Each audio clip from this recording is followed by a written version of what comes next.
Amen. Hopefully you got a copy of the outline, which you can follow along.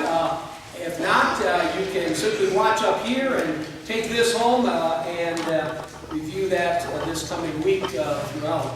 We're going to look at Psalm 139, and we're going to divide it up in three parts. God values us. Secondly, God has a plan for us. And thirdly, that God is with us. We're going to learn how God values life. And consequently, we're asked to do so as well. We'll learn how to show respect to others by treating them as God sees and values them. How is it that God sees people, sees your worship mate sitting next to you? Let's ask the Lord's Spirit for guidance. Precious Savior Jesus, we thank you for this day, and we thank you that you value us. Even though you know our in and outs, our good and our bad, you still value us and especially love us. Assure us, Lord Jesus, that your Spirit would guide and direct us through this wonderful text so that we might be encouraged of how much you think about us. We ask this all in your name. Amen. Psalm 139. O Lord, you have searched me and you know me. You know when I sit and when I rise. You perceive my thoughts from afar. You discern my going out and my lying down. You are familiar with all my ways. Before a word is on my tongue, you know it completely, O Lord. You hem me in, behind and before. You have laid your hand upon me. Such knowledge is too wonderful for me, too lofty for me to attain. King David in this Psalm 139 celebrates God's complete and perfect knowledge of all of man's doings, all of David's doings, all of your doings and mine. Therefore, David makes no attempt to hide anything from the Lord. I mean, truly, he could not, even if he tried. God knows and understands everything, even before it happens. God sees and knows all. Nothing is hidden from God. Well, we can dress up and look pretty good on the outside of our own, but you know what? Before God, he knows us backwards and forwards. The word search in the Hebrew is rather a colorful word.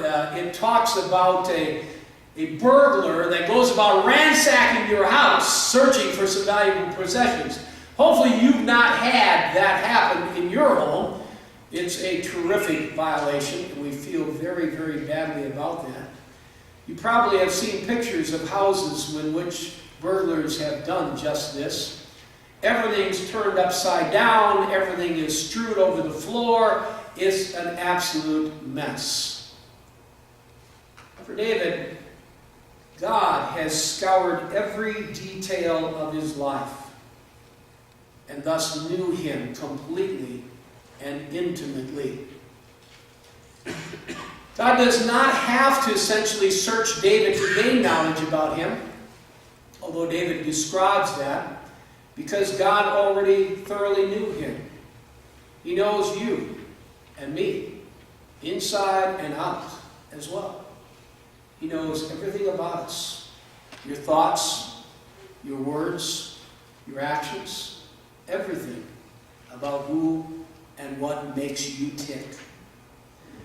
That's why the word David uses for to know means a rather significant thing. It's to have access to the most intimate details of one's life. Okay? We generally, as a rule, don't have most intimate details of everyone that you and I meet. We generally reserve that for our spouses. And that's why in Hebrew, in Genesis chapter 4, it reads, Adam knew his wife Eve, and she became pregnant.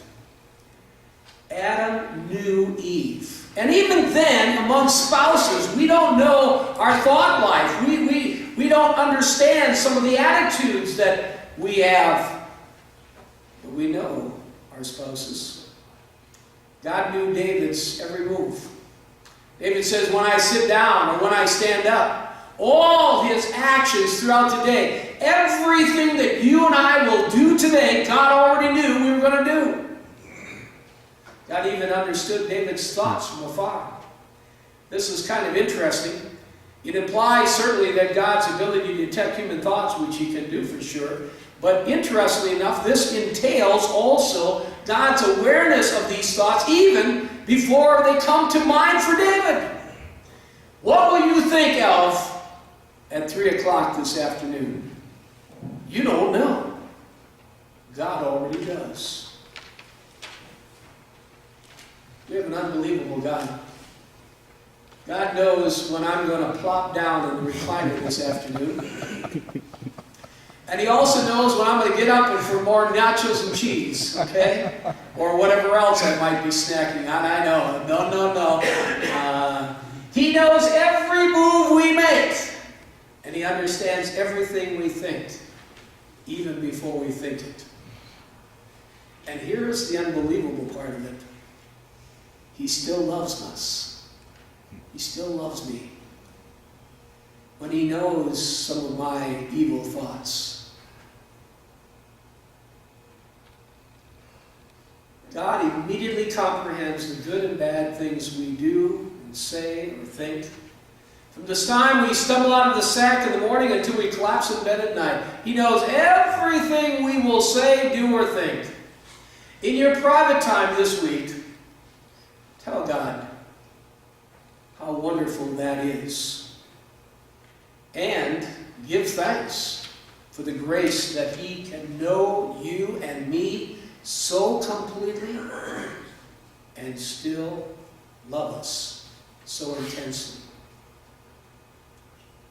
Isn't that amazing? Unbelievable? Because God saw everything and knew everything occurring in David's life, God has more than a superficial awareness of all his ways. God not only heard everything a person might say, he knew all about it before a word formed on our tongues. Blown away by this extraordinary knowledge, David declares he could not reach it. He could not begin to understand it, much less describe God's personal knowledge of his action, every thought, every need. Compared with man's knowledge, God's knowledge is way beyond our even imagination. Immeasurable, supersedes the possibility of being measured. It's phenomenal. David would say later on that God's knowledge is greater than the grains of sand in our world. And who would even amount to counting all of those? God's got a plan for us. In our second section, Psalm 139, beginning at verse 13. For you created my inmost being. You knit me together in my mother's womb. I praise you because I am fearfully and wonderfully made. Your works are wonderful, and I know that full well. My frame was not hidden from you when I was made in secret. When I was woven together in the depths of the earth, your eyes saw my unformed body. All the days ordained for me were written in your book before one of them came to be. David knew that God gave him life, but also began his work on his life even prior to his birth. David said, God created him. We generally kind of assume that creation is exclusively held for Adam and Eve, where God puts together the wood, the soil, and then breathes into that model, clay model form of Adam and Eve, and they become living beings.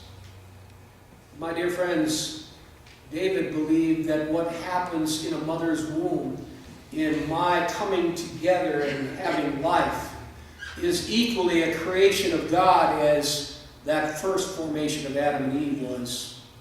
You see, God was not merely present, but intimately involved in his design, the development and delivery of what made David, David. That's the creation part of this whole thing. David said of God, you knit me together. Now, I've never learned how to knit. Any of you girls know how to knit? Okay? I've seen some fantastic work of knitting. My grandmother used to tab. You know what that is? ties all these little knots, forming little designs and diagrams, real fine, delicate kind of stuff, you see. I have noticed, though, when a stitch or two were missed, when you were supposed to purl 3 and this, that, whatever, I don't even know the language, okay?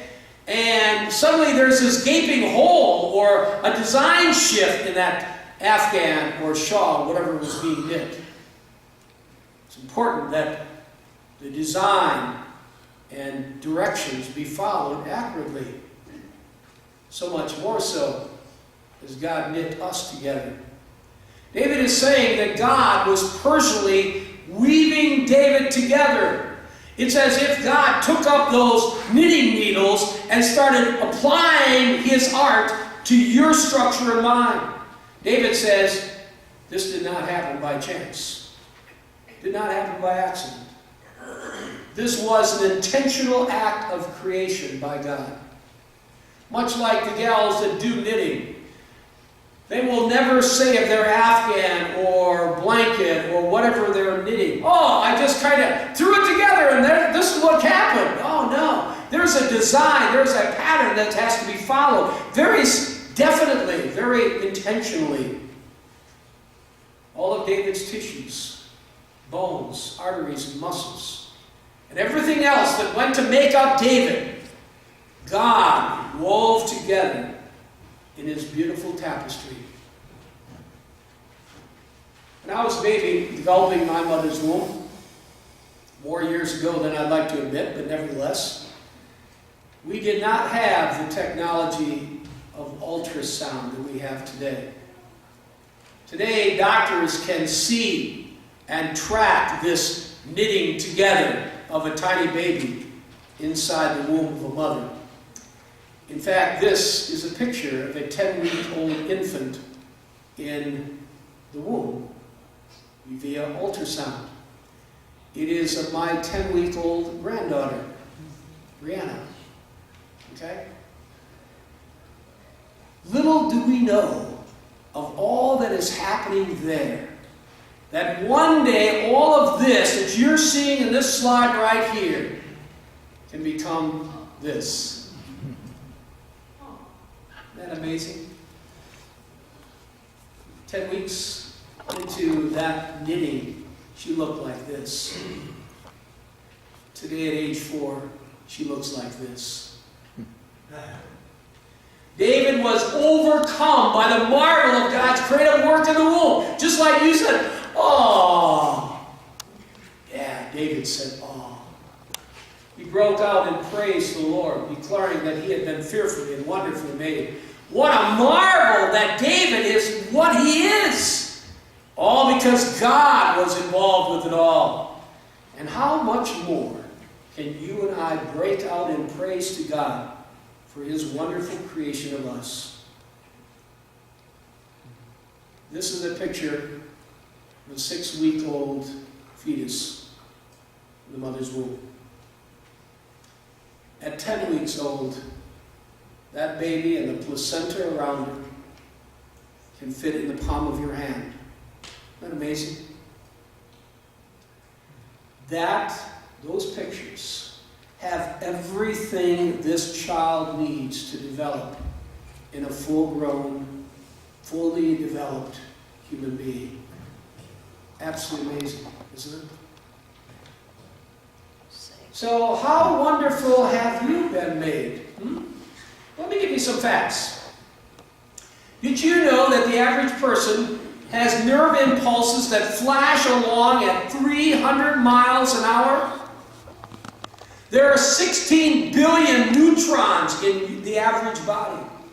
There are 10,000 thought concepts each and every day in your life and mine. How many times do you swallow a day? Did you ever count them? You will swallow, on average, 2,000 times today. You will speak 4,800 words.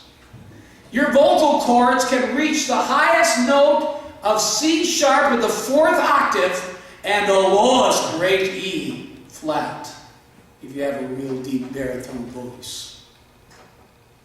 How many times you're going to breathe today? Most of which unconsciously. 23,800 times today. Your heart will beat over 100,000 times this day alone. You will consume 3.5 pounds of food every single day. The bodily chemical elements priced on the open market today is that of at least $6 million of the average and medium-sized person. Now that just goes to show you, I am much more valuable than most of you. And if ever you've gotten sick, where things are coming out both ends, you have realized you have 35 to 40 feet of urinary tract in your system. There are 4 million structures sensitive to pain all over your body. There are many reporting stations that transform and fire off their impulses to the brain almost instantaneously. We are fearfully and wonderfully made in so many, many ways. When David spoke of being made in the secret or being formed in the depths of the earth, he was employing poetic language to describe human conception and development. And although hidden from normal human view, God can easily peer into the womb and see it all taking place. In fact, he orchestrates it. He makes it happen. So how do you view life, both in the womb as well as beyond? For many people today, human life is considered a mere collection of cells or a consequence of random forces. As Christians, we see all human life as a work of God and know that He will continue to work on each of His masterpieces, not just at conception, but throughout life. Every human being, born and or unborn, deserves equal protection under the law. Threats to human life include abortion, for sure. But it doesn't stop there, my friends. It goes on to euthanasia. You know what that is, don't you? This is the literally killing of elderly when they become so useless that society does not value them anymore. Are we heading toward that? Absolutely. Particularly as Social Security and other governmental agencies go bankrupt, we simply will come to the point in this congregation, of this world and country of ours, where we cannot afford people living after 90 years old. So what's going to happen? I can only dread to think. David stated that God's eyes saw him in this formless embryonic state. As God worked to fashion His unborn parts, He made all these parts fit together like a giant jigsaw puzzle, just right so that they could support one another. This all-seeing eyes of God rested upon this new life before anyone knew David even existed. And God planned each day before a single one of them began to be. Unfortunate fact of the matter is, abortion in our country is pretty widespread. Since 1973, 50 million children have been aborted. The same number as the populations of those 19 states that you see colored in on my little slide. How significant is this? I would say pretty significant. Abortion has claimed more deaths than every single war the world has ever known. Think about that. Peloponnesian War, the Jewish War, World War I, II, III, whatever. Think about it. How significant? Very.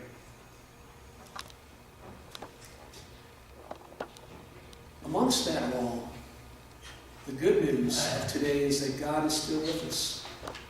David writes, "How precious to me are your thoughts, O Lord. How vast the sum of them. Were I to count them, they would outnumber the grains of sand." See, not only does God know us completely, He thinks about us constantly. He knows everything about us, and He still likes us. In fact, he still loves us. One commentator said that if God had a refrigerator, your picture would be on it. Think about that. I got my grandkids' pictures all up in my refrigerator, and you probably do too. But I would be on Jesus' refrigerator? Think about that. Can I hear amen? Amen. Yeah, I'd say it. He knows our every sin, our every moral compromise. Yet he fixes his heart on us. And he thinks about us all the time. Just think about that. It really is amazing, isn't it? That God, in all of that he's got to do in controlling and maintaining this universe, thinks about little old me. It's unbelievable. Unimaginable. Amazing. David used the Hebrew word that describes expensive jewels when he describes the precious value of God's faithful love. I'm not really into jewelry and all, but some of these diamond rings or bracelets or lockets, etc., can go for lots and lots of dollars. Okay? Very expensive. David uses that word to describe this love that God has for us. More precious than all the gems and gold and silver and you name it, whatever you want to count as precious. God's love for you is even more precious. In other words, David treasured the realization that God thought about him every second of every day. Do you count that precious? Do you treasure that? Do you know that God has your picture on his refrigerator? God thinks about you every second of every day. How does that make you feel? I said a little while earlier that I'm kind of depressed. But this is what picks me up. That God knows me inside and out. He thinks about me. He cares about me. He loves me. As he does you as well.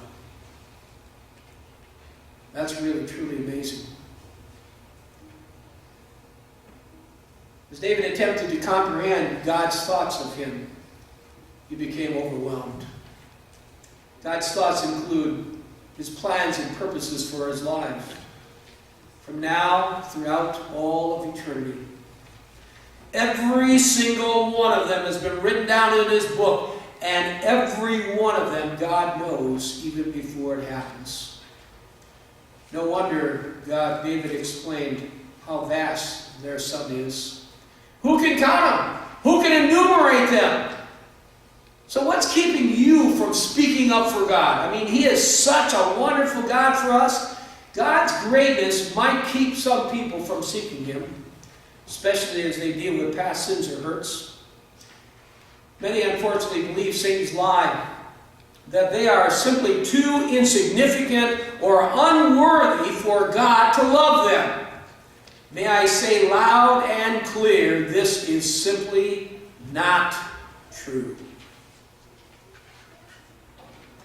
We can help people experience our loving Father, who is an endless supply of precious thoughts for people, and that they too might enjoy then a relationship with him through faith in Jesus Christ.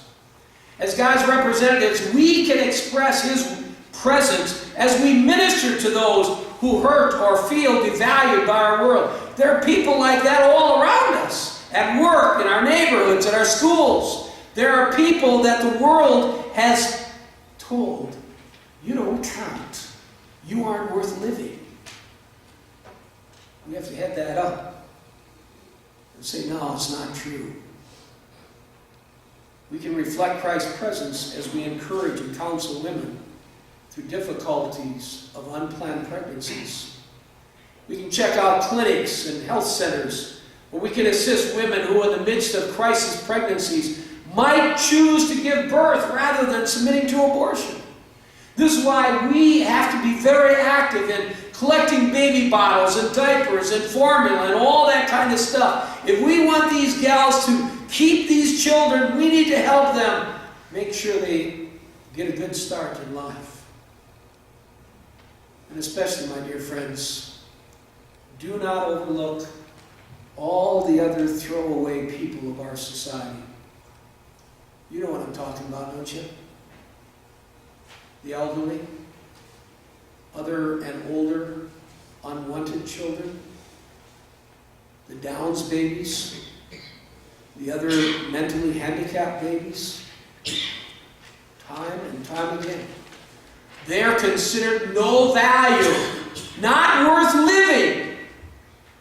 What a shame. Consider ways by which you and I can reflect Christ's presence through loving ministry.